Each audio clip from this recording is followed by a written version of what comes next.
Entrando na sala, né? Uhum.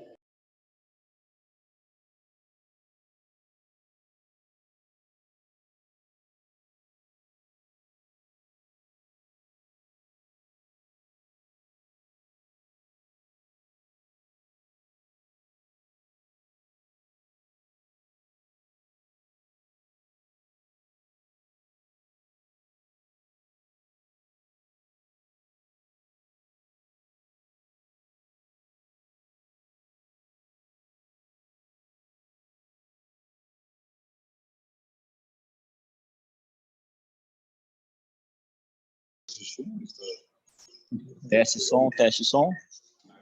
Tá legal. Muito bem. Vamos voltar aqui na primeira questão, então.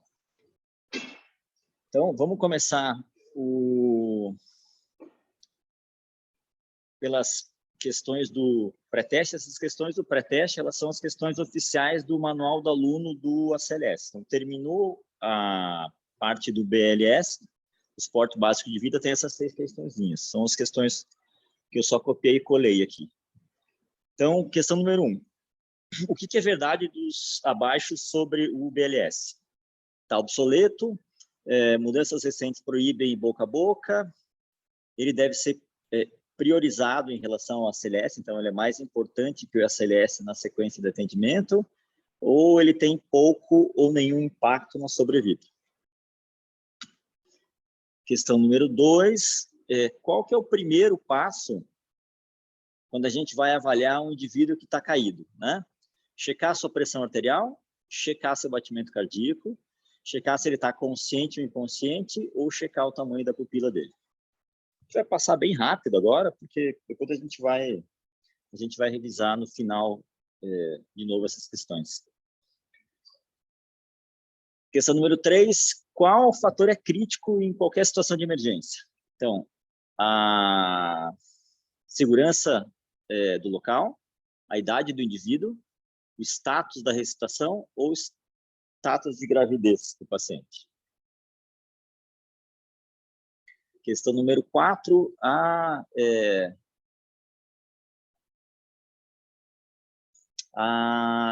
ressuscitação cardiopulmonar iniciada no adulto e o pulso da pessoa retorna, mas ele não está respirando. Qual taxa de ventilação a gente devia usar para essa pessoa? 6 a 8 respirações por minuto, 10 a 12, 18 a 20, ou depende da cor do paciente? Número 5, coloque a cadeia de sobrevivência do suporte básico de vida na ordem apropriada. Primeiro olhe, escute, depois sinta. Letra B, primeiro cheque a responsividade, depois ligue para o serviço de emergência, pegue um desfibrilador, desfibrile, e aí o paciente depois vai para a recuperação. Letra C, cheque a responsividade, ligue para o serviço de emergência, pega um desfibrilador, compressões torácicas, desfibrilação precoce, e aí o paciente vai para a recuperação. Letra D, chame por ajuda, choque, ou desfibrile, né? Cheque o pulso, choque de novo e transporte do paciente. E o número 6, depois de ativar o serviço médico de emergência e alguém for designado para buscar um desfibrilador, qual dos abaixo está correto para um suporte básico de vida feito só com um socorrista, com um indivíduo que não responde e que não tem pulso? Então, você já pediu para alguém lá buscar o desfibrilador, já chamou o serviço de emergência. O que você vai começar primeiro? Você vai começar primeiro com a respiração, você vai aplicar as pás do 10, se elas estiverem disponíveis, você vai correr junto com ele para buscar ajuda, ou você vai começar com as compressões torácicas? Então, depois a gente revê essas questões no final da aula. A aula é bem rápida, bem prática, né? Eu não sou lá nenhum entendido no assunto, longe disso, né? Tinha um monte de dúvida durante durante a leitura do manual e para fazer os slides, né? E aí, a ideia é... Está aparecendo aqui. Aqui. Só para tirar da tela isso aqui. Está aparecendo.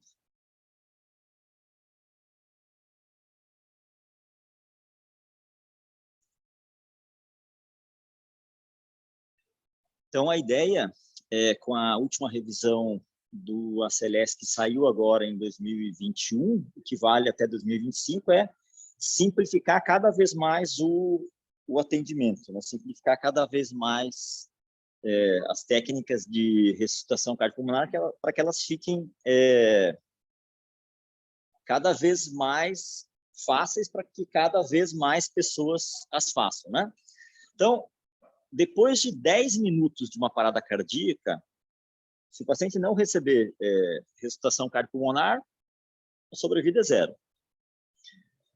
Aí a gente vê o quão é importante a ressuscitação cardiopulmonar precoce e a desfibrilação precoce. Comparando quem tem uma parada cardíaca fora do hospital com quem tem dentro do hospital. Então, nos Estados Unidos, nos melhores, os locais mais organizados para suporte de atendimento de emergência lá, um paciente que tiver uma parada cardíaca fora do hospital, ele tem 25% de chance de chegar no hospital. Então, quer dizer que ele tem 75% de morrer no local. De todos esses pacientes, mais da metade deles nem recebe a RCP. Quer dizer, ninguém fez nada. Parou, ligou para o serviço de emergência e o pessoal ficou esperando lá. Então, em mais da metade dos casos, isso nos Estados Unidos. E em 90% dessas situações, o paciente só tem acesso à desfibrilação depois que o resgate chega. Então, se ele teve alguma RCP, em 90% dos casos, isso aconteceu sem uma desfibrilação, né? E aí, quando a gente vai comparar com os dados lá do manual do ACLS, as paradas cardiorrespiratórias lá nos Estados Unidos, dentro do hospital, eles têm uma taxa de sucesso de 90% dos casos. Quer dizer, 90% dos pacientes que param, que tem uma parada cardíaca no hospital, lá nos Estados Unidos, eles continuam internados vivos, e esses pacientes eles recebem alta em mais de 85% dos casos. Então, não é que ele ficou internado depois morreu dali uns dias. 90% não falece da parada, e de todos que tiverem parada, a taxa de alta hospitalar é acima de 85%. Então, mostra a capacidade da ressuscitação cardiopulmonar e da desfibrilação precoce em manter o paciente bem, desde que isso aconteça rapidamente. Então, depois da parada cardiorrespiratória, o cérebro tem mais ou menos uns 4 minutos ali de reserva para aguentar. Depois disso, a reserva cerebral dura mais uns 6 minutinhos, e aí é morte cerebral, né? Então, a cada minuto que o paciente fica sem RCP, a taxa de mortalidade aumenta 10%. Então, em 10 minutos é 100%, né? Então, do que um paciente que tem uma parada cardiorrespiratória precisa para sobreviver? Ressuscitação cardiopulmonar e uma desfibrilação precoce. O objetivo da ressuscitação cardiopulmonar é manter um fluxo cerebral adequado para que o paciente consiga esperar o desfibrilador com o mínimo de lesão cerebral possível. Então, por isso que quando acontece uma parada cardíaca, a primeira coisa é chamar ajuda. Se a gente começar a fazer ressuscitação cardiopulmonar desse paciente e não vir um desfibrilador, não vai adiantar nada. Então, a gente só está fazendo a ressuscitação cardiopulmonar para que dê tempo de chegar um desfibrilador.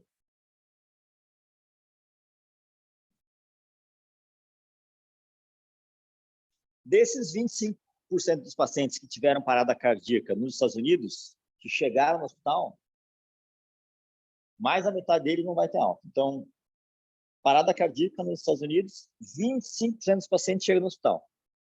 E do total de pacientes, menos de 10% vai para casa.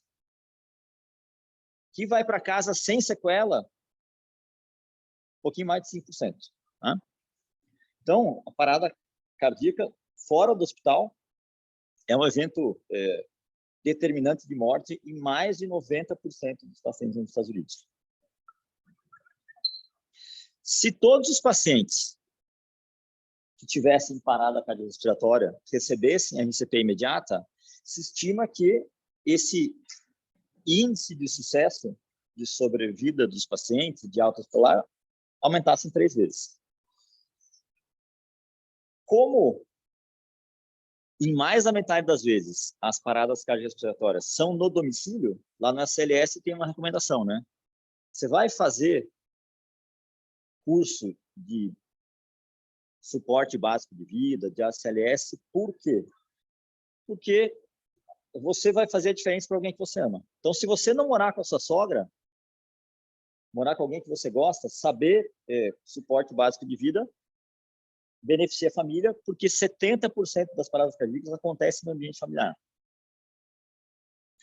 E aí, para difundir a RCP, como a grande maioria das paradas cardíacas acontecem em adultos e em adolescentes, e nessa população, fazer RCP somente com a massagem, sem a respiração, é praticamente igual a taxa de sucesso. Daí que a American Heart lançou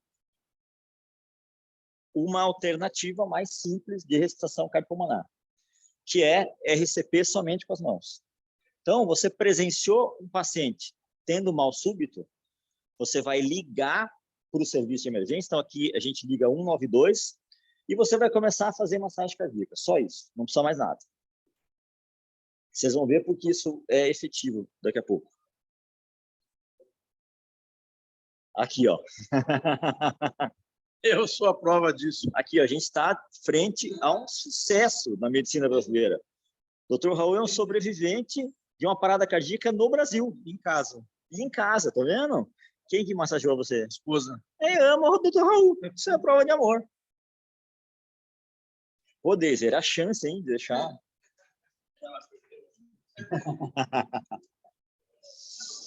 Então, como que faz a massagem cardíaca, né?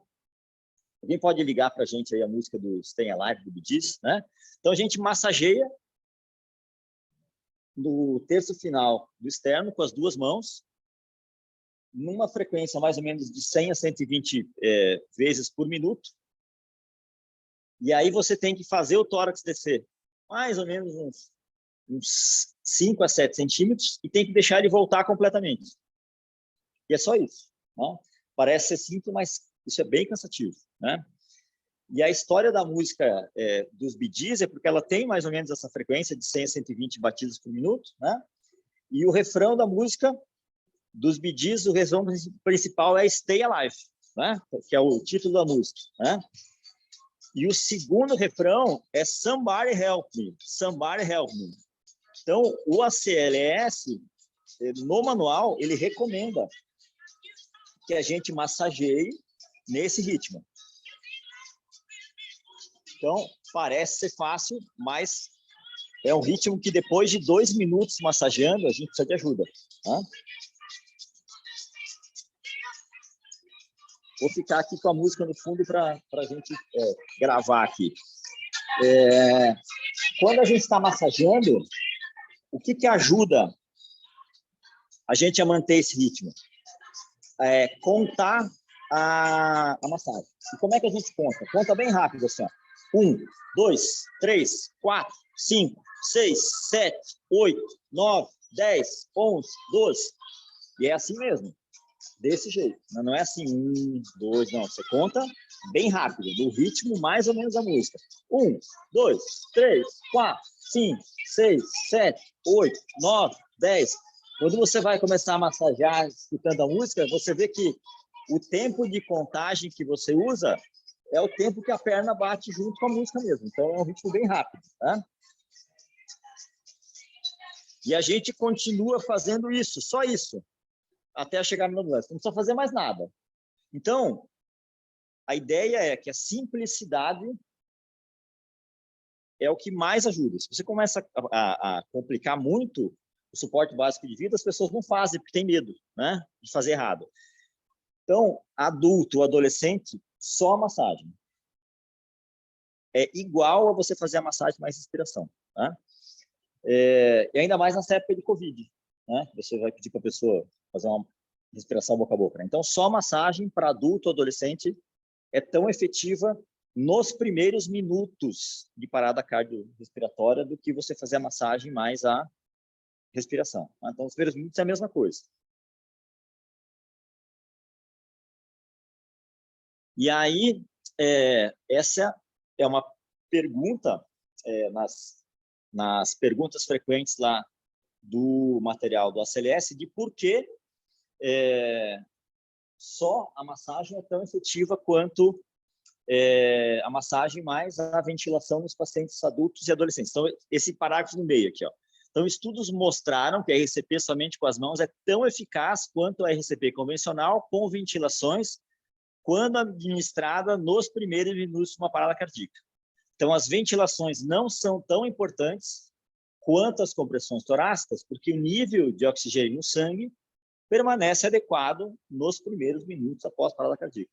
Então, quando se compara a possibilidade do suporte básico de vida ser massificado junto com a ventilação boca a boca, versus a possibilidade do suporte básico de vida ser massificado somente com as compressões torácicas, é muito mais fácil fazer somente com as compressões torácicas. Então, se você enxerga alguém caído, você só comprimir, populacionalmente faz muito mais sentido do que você querer ensinar para essa pessoa, que vai ser um leigo, a comprimir, mais fazer a ventilação. Ainda mais no ambiente com Covid. Né? Então, adulto ou adolescente teve uma parada cardíaca, você presenciou, só a massagem é tão efetiva quanto a massagem mais a ventilação nos primeiros minutos. Né? E aí, daí não é para a gente fazer a massagem mais a ventilação? Não, se você souber fazer, faça. Tá? Mas para o público em geral, é uma estratégia de massificação da ressuscitação cardiopulmonar que funciona muito mais do que você querer que o público saia por aí fazendo respiração boca a boca. Em ambulatórios, assim, tipo de empresa, ou né, você tem ambu e você pode fazer a massagem, aí faz a massagem junto com o ambu, mas seguindo o mesmo ritmo, ou tem que parar e fazer o outro? Aí faz a massagem, depois o ambu. Quando a equipe sabe dar suporte ventilatório, daí você faz 30/2, faz 30 compressões torácicas para 2 ventilações, de 1 segundo cada.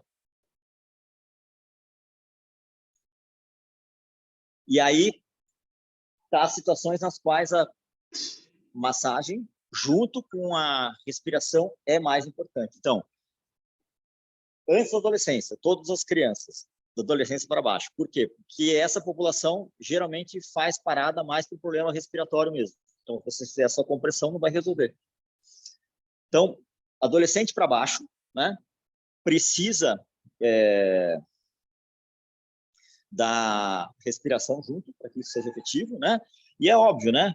Aqui, ó, o item 3. Qualquer pessoa encontrada inconsciente que não respira normalmente. Quer dizer que o motivo pelo qual ela vai parar é a respiração. Então, se ela não parou ainda tem impulso e está gaspeando, só a ventilação é o que esse paciente precisa enquanto ele tiver pulso, né?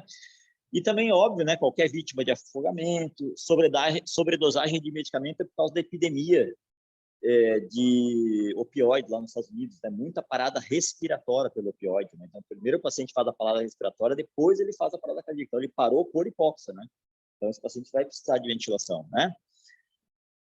Desmaios por problemas respiratórios, é óbvio, e parada cardíaca prolongada é óbvio também, porque o cérebro não tem mais reserva, né? Aquele sangue oxigenado antes de ele parar já foi consumido completamente. Então, nos primeiros minutos da parada, só a massagem resolve. Mas quando a parada se prolonga, não tem jeito, você vai ter que dar suporte ventilatório para esse paciente. Mas, frente à ideia de massificar o suporte básico de vida, é muito melhor, populacionalmente, você ensinar todo mundo a fazer só a massagem cardíaca. Por quê? Porque alguém você vai salvar nessa história. Porque alguém vai receber massagem cardíaca que antes não receberia, porque a pessoa tem medo. Não, como é que eu vou começar a massagem cardíaca se eu não faço a ventilação boca a boca? Eu não vou nem botar a mão. Falou, não, você está autorizado. Faça só a massagem cardíaca e não precisa fazer extração boca. Ah, então tá bom, então tá ok. Então essa é a ideia, massificar de uma maneira mais simples. Então, uma pergunta que a gente viu lá no pré-teste, né? O que você, quando vai oferecer massagem cardíaca para alguém que teve uma parada cardíaca, o que a primeira coisa que você tem que fazer é saber se você está seguro? Eu tenho uma pessoa morrendo e a primeira coisa que eu tenho que saber é se eu estou seguro. Sim, porque mais vale um pássaro na mão do que dois voando. Então, essa pessoa lá nos Estados Unidos, que teve uma parada cardíaca fora do hospital, tem uma chance maior de 90% de morrer. E aí, a gente vai se colocar em risco para morrer junto, quer dizer, ia morrer um, agora vão morrer dois, né? Então, o mais importante é seguro você oferecer suporte básico de vida para essa pessoa. E aí, se a cena, se o local é tranquilo, né? Se o paciente não parou no meio de uma rodovia, se não está num lugar, por exemplo, afogado, numa correnteza grande, no mar revolto, ou qualquer outro tipo de situação na qual você se coloca em risco, né? A segunda coisa que a gente tem que determinar é se esse paciente está consciente ou não. Por quê?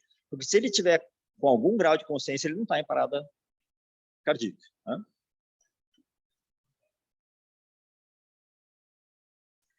E aí, o suporte básico de vida, ele faz parte dessa cadeia de sobrevida dos pacientes, né? Ou cadeia de sobrevivência do ACLS, né?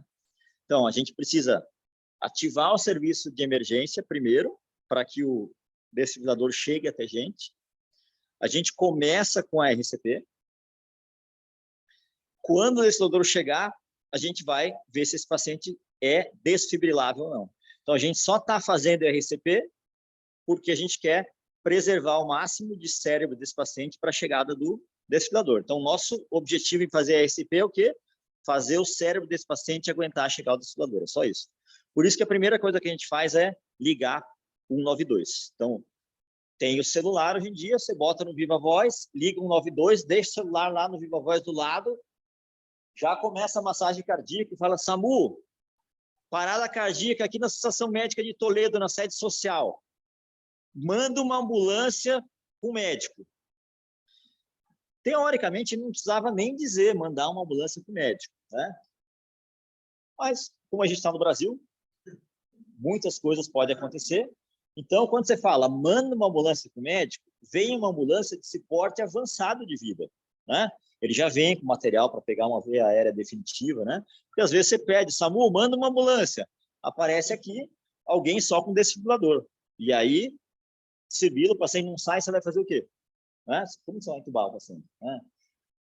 E aí, ensinar o leigo a pedir isso, tá bom, eu acho que faz parte do nosso papel na sociedade de difundir esse tipo de cultura, né? Quando a gente acha que a gente está muito atrasado nas coisas, né? Lendo o material do ACLS, lá nos Estados Unidos, eles têm os mesmos problemas também, eles não conseguem fazer essa cultura se difundir, né? A gente consegue entender agora isso com a história das vacinas, né? Lá deu muito mais confusão do que deu aqui, né? A nossa taxa de vacinação é muito maior aqui do que lá, né? Então, não é tão simples assim você lidar com a população, né? Por mais coerente que seja a sua proposta, né? Então, a gente, como médico, quando liga para o 192, fala, parada cardíaca, estou em tal lugar, manda uma ambulância com o médico. Se a pessoa mandar uma ambulância sem médico, paciência, mas você pediu uma ambulância com o médico, né? Então, chegou o desfibrilador, se o paciente tiver um ritmo chocável, se ele tiver fibrilação ventricular ou taquicardia ventricular, ele vai ser chocado vai voltar da parada, vai receber aí os cuidados do ACLS. Viera definitiva, né? Vai ser encaminhado para o hospital, vai ficar na UTI, vai passar pelo processo de recuperação, vai ter a investigação da causa da parada cardíaca, né? Até a alta hospitalar. No caso das crianças, a cadeia de sobrevivência, ela começa com a prevenção, porque nas crianças as causas elas são preveníveis, né? Afogamento, engasgo, né? Porque geralmente são etiologias que levam à parada respiratória primeiro, parada cardíaca é secundária, né? E essas etiologias têm muito a ver com causas preveníveis, né? Aquela história da bala soft que tinha antigamente, que ficava na garganta das crianças, né? Fiassaco na cabeça, criança que se afoga na piscina sem cuidado, né? Sem gente olhando, né? Então, a cadeia de sobrevivência das crianças tem a prevenção antes.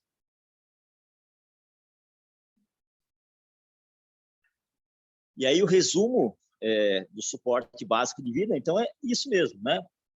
Você encontrou uma pessoa que não responde, está inconsciente, né? Ela pode estar sem respiração nenhuma ou gaspeando. É a mesma coisa, né? Uma pessoa que está gaspeando não consegue respirar, né? A primeira coisa que a gente faz, preciso de um desfibrilador. Vou ligar para o 192. Liguei para o 192, telefone de viva voz, já começa o RCP.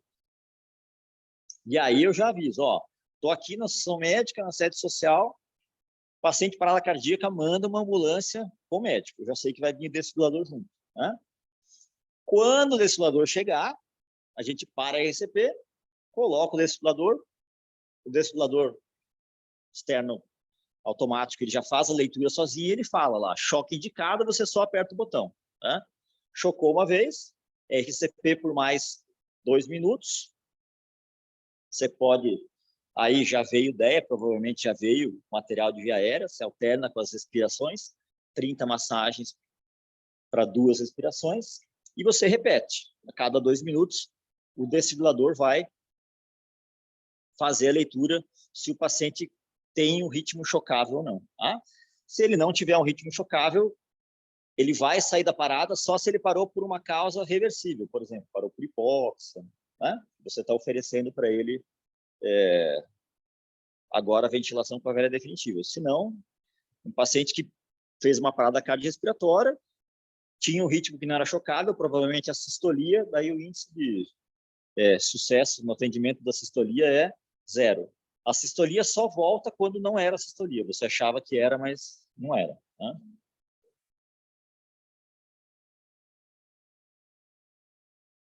Então, aqui são as orientações gerais. Então, a primeira, então, não se exponha a risco, né? Então, esteja você seguro, né? Então, você vai acessar a pessoa, falar, fulano, você está bem?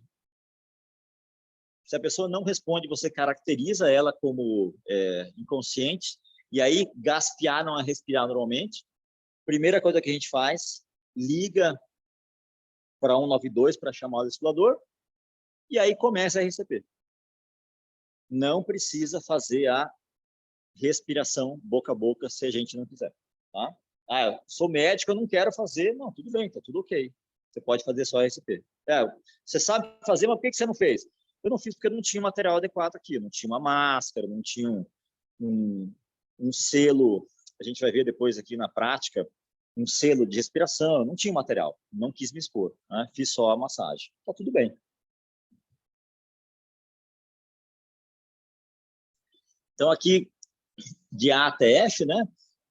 O paciente irresponsível está checando o pulso, não tem pulso, começou a RCP, e aí se for fazer a respiração, depois de 30 massagens, aí vai inclinar a cabeça, levantar o queixo e aplicar 2 ventilações de 1 segundo cada uma. Então, aqui o resumo, em 8 pontos, a gente vai ver aqui em cada um deles, né? Então, primeiro aqui, né? Checar o pulso carotídeo do paciente, tá? O médico também tem dificuldade de checar o pulso carotídeo. Então, você tem 10 segundos para checar o pulso.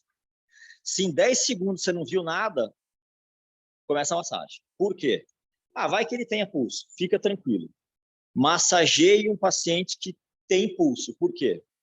É melhor do que você ficar procurando pulso. Não achou pulso, você tem 10 segundos. Você já está procurando o pulso carotídeo do paciente e avaliando se ele tem algum movimento torácico ou não. Se ele tiver algum movimento torácico, ele tem pulso, né? Aí você pode esperar um pouquinho mais e só dar ventilação para ele. Sem movimento torácico, em 10 segundos você não achou pulso, faz RCP. Tá, mas e se eu fizer RCP num paciente que tem pulso? Pode fazer. O que vai acontecer? Ele vai acordar. Tá tudo bem. Mas eu não vou fazer pneumotórax, não vou fazer hemopericárdio, não vai fazer. Não, é orientação da CLS, não vai fazer, né? Como é que eles sabem isso? Tem lá no livro. Os estudos de assistência a paciente que não estava parado, o paciente reclamou de uma dorzinha no peito depois, ninguém morreu, até pode quebrar a costela, mas vale a pena. Então, não achou pulso, 10 segundos, pode começar a massagem, tá? E o leigo, começa a massagem, não procura pulso, vai massagear direto. Então, como massagear as duas mãos, né, no terço inferior do externo, a gente comprime com as mãos esticadas, então naquele ritmo bem rápido. 1, 2, 3, 4, 5, stay alive, o ritmo que a perna bate, né? E aí o coração tem que voltar completamente. Por quê? Você tem que apertar o coração e você tem que deixar ele voltar, senão ele vai se encher. Se você ficar em cima do paciente, massageando o externo contra a coluna dele e o coração no meio, não vai acontecer nada. Então você tem que fazer o tórax descer, pelo menos 5 centímetros, e deixar o tórax soltar completamente. Porque você espreme o coração e expulsa o sangue dali. Quando você volta a caixa torácica completamente, o retorno venoso faz o coração se encher. Na próxima massagem, você impulsiona de novo. Quando você volta completamente o tórax, ele se enche novamente. Então, se você se deitar em cima do paciente, ficar lá com o seu peso inteiro, apertando o externo dele contra a coluna, nada vai acontecer. Tem que descer e tem que subir completamente. Então, a volta do tórax à posição inicial tem que ser completa.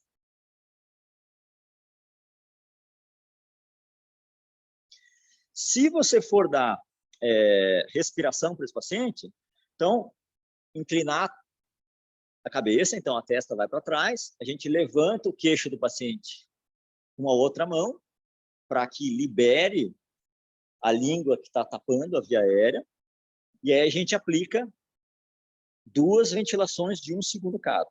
Se a gente suspeitar que o paciente tiver uma lesão cervical, caiu, né? Será que ele tem uma lesão cervical? Não quero mexer no pescoço? Tem a técnica que é só de levantar a mandíbula. Então, você levanta a mandíbula do paciente para que a língua suba junto, e aí você aplica as 2 ventilações sem mexer na cabeça. E aí, eu não consigo ventilar o paciente com essa manobra. Eu faço a respiração boca a boca e o tórax dele não sobe. E aí? Aí você está autorizado a fazer a movimentação da cabeça. Por quê? Porque se você não der respiração para esse paciente, ele vai morrer com certeza. Então, aí, nesse contexto, vale a pena você fazer a manobra de inclinação da cabeça e de elevação do queixo, se você não estiver conseguindo ventilar o paciente só levantando a mandíbula.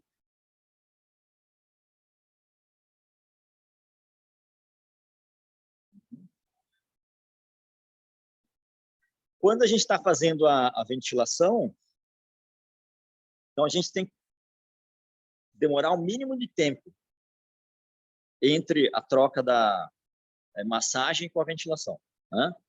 Então, você deu as 2 ventiladas, você já volta automaticamente para a compressão torácica, para que o paciente não perca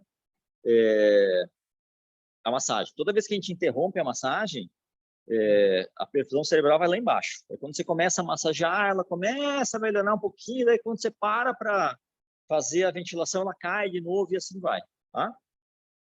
E aí, no passado, o pessoal achava, tá, mas isso aí, daí se a gente não parar a compressão torácica, se não fizer ventilação, se só massagear para a perfusão cerebral ficar sempre no máximo, né? E aí, quem sabe, só com o movimento torácico da compressão, esse ar que entra e sai da via aérea ventila o paciente. Não deu certo, né? Para parada cardíaca prolongada, a ventilação junto com a massagem funciona melhor. Se a gente tiver uma máscara de respiração boca a boca, a gente adapta a máscara no paciente numa técnica que eles chamam de CIE, né? Você pega uma das mãos, a parte de cima da máscara em C, e aí com os 3 dedos que sobraram, você vai lá e junta a mandíbula do paciente. E aí você sela a parte de cima da máscara com o polegar e o indicador em C, e com os 3 dedos, que é o E, que forma o minguinho, o seu vizinho, o pai de todos, você junta a mandíbula do paciente, e aí com a outra mão você sela com o polegar na máscara e com os outros dedos levantando aqui, no que chamar a máscara do paciente. Esse é o tipo de coisa que a gente precisa fazer toda hora para você pegar o jeito de fazer, né? Então, você tem que fazer, botar a máscara no paciente, tentar. Às vezes você pega, por exemplo, um ambu que não tem um selo bom, não adianta você ficar insistindo, tem que trocar o ambu, tá? Então, é esse tipo de coisa que você só consegue fazer fazendo mesmo. Então, se tiver um ambu, é a mesma técnica, né? Você sela o ambu do mesmo jeito que você aplica a máscara do paciente, né? Se você tiver dois socorristas atendendo o paciente, né? Então, um vai parar a massagem, o outro vai aplicar 2 ventilações, né? E a orientação da CLS é que esses 2 socorristas se troquem a cada 2 minutos, né? Então, cada socorrista faria 4 ciclos de massagem, depois iria para a ventilação e depois eles ficam trocando.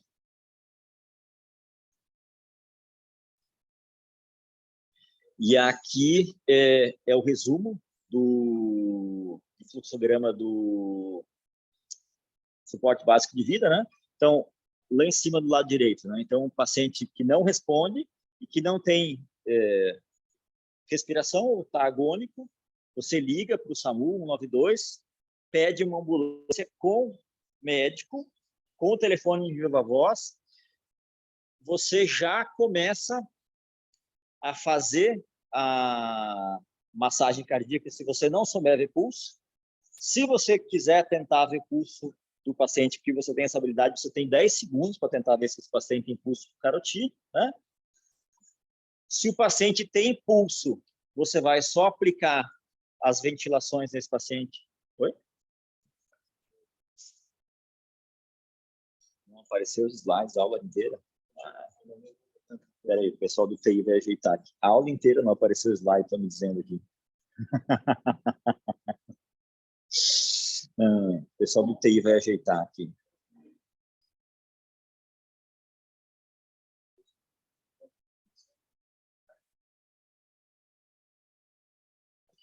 Bota de stop share.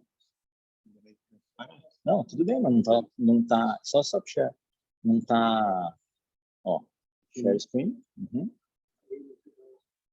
Aqui.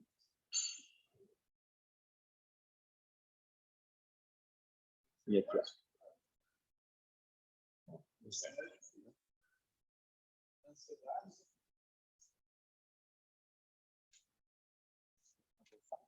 Peraí, não pode passar. Ué. Deu certo aí, Nilson? Tá aparecendo? Não? Ué. Primeiro apareceu, depois desapareceu. Share.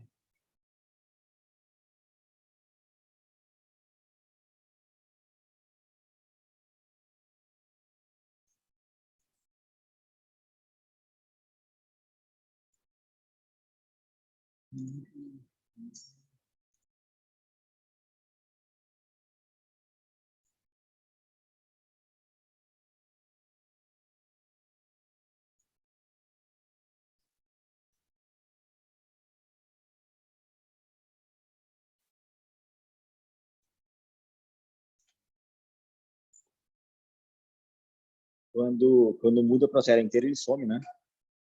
Vamos deixar aqui.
Então, quando passa para a tela inteira aqui, não sei, a gente não sabe por quê, botar a culpa em todo mundo, né? Só em mim.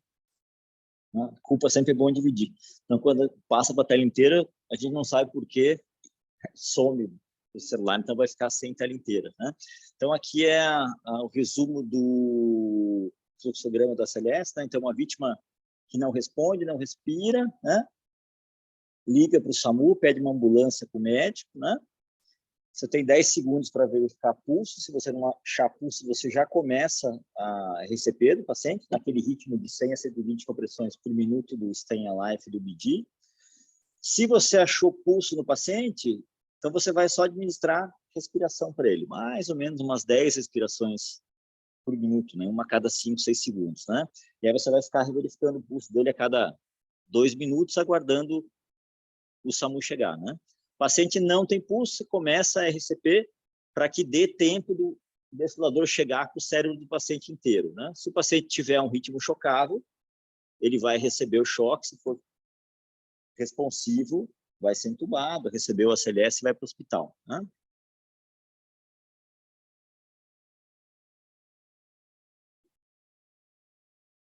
E aqui o que tem de diferente para a criança? Né? Então, como a causa de parada na criança geralmente é respiratória, a gente vai dar mais respiração para a criança, vai dar o dobro. Então, ao invés de ser 30:2, vai ser 15:2.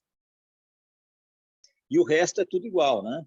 E para recém-nascido, para bebezinho, a técnica de massagem daí vai ser só com 2 dedos, né? Você pode fazer a técnica de massagem com os 2 dedos, do mesmo jeito, né? O tórax da criança tem que descer mais ou menos 1/3 e voltar completamente. Tem uma outra técnica também, que é uma técnica de massagem com as 2 mãos, você faz com os 2 polegares, né? E aí também, no recém-nascido, bebezinho abaixo de 1 ano, é a mesma coisa que para criança, você faz 15 massagens para 2 respirações. Né? E aí vamos voltar aqui com as perguntas do pré-teste. Alguém tem alguma dúvida?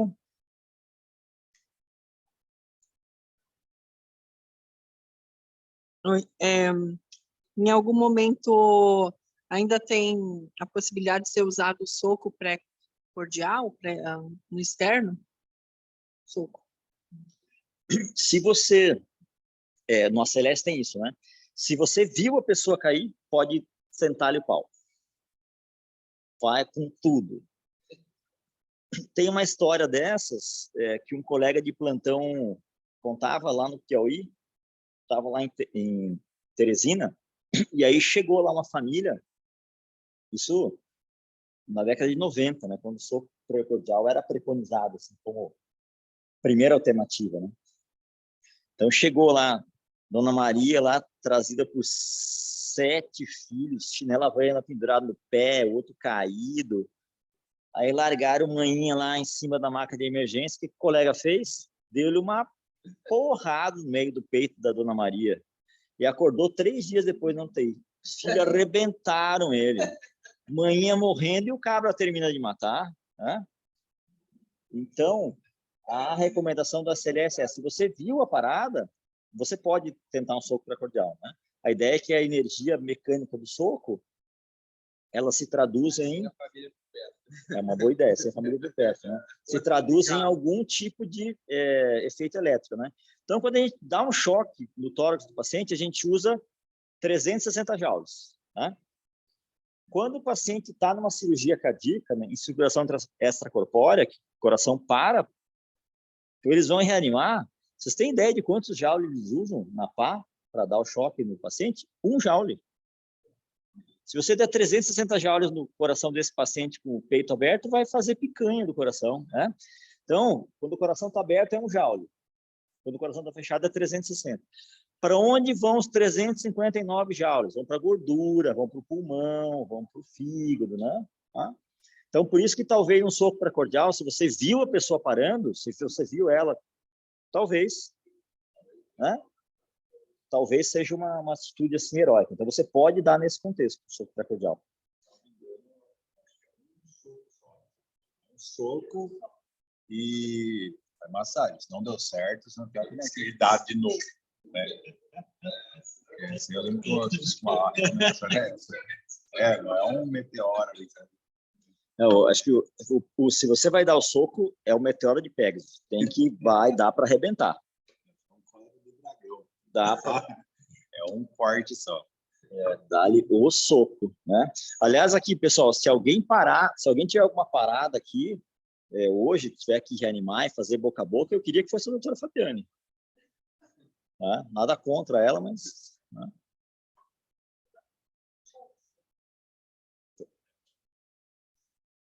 Então, vamos lá depois dessa aula aí que ninguém viu nada, porque não estava passando os slides, né?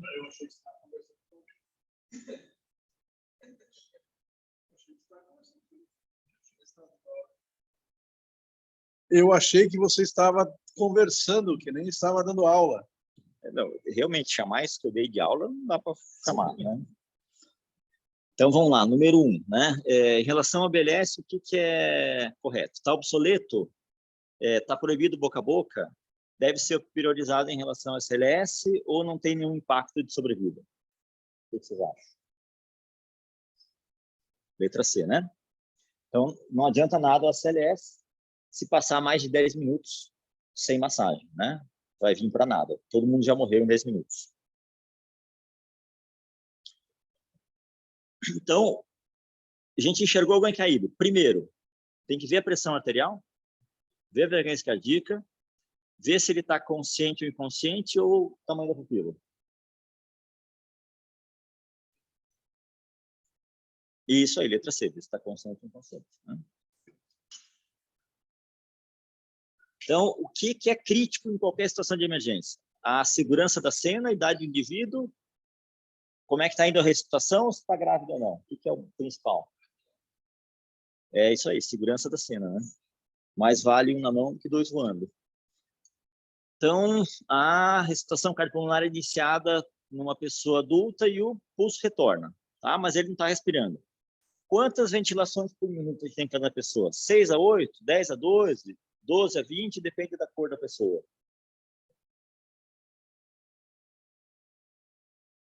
Isso aí, 10 a 12. Né?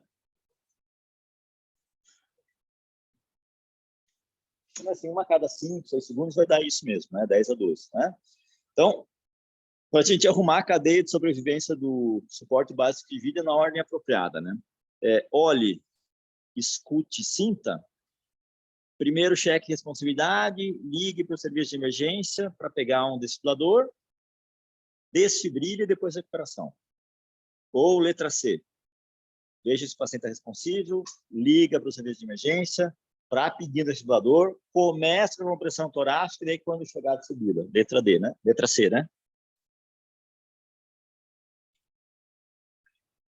E depois de ativar o serviço de emergência e mandar alguém pegar o desfibrilador, qual é a ação correta para um socorrista só, né? No indivíduo que não responde e que está sem pulso. Começar a respiração boca a boca ou começar com pressão torácica? Começar com pressão torácica, né? É isso aí. Então, tá bom. Ó, pessoal de casa, não sei se alguém assistiu, foi mal, né? E agora a gente vai passar para a parte prática. Vamos ver aqui, ó. Não, tá tudo bem. Só tem a gente aqui. Então, estamos tranquilo, tá? Tinha o Zênio, mas o Zênio entregou as bets. Tá?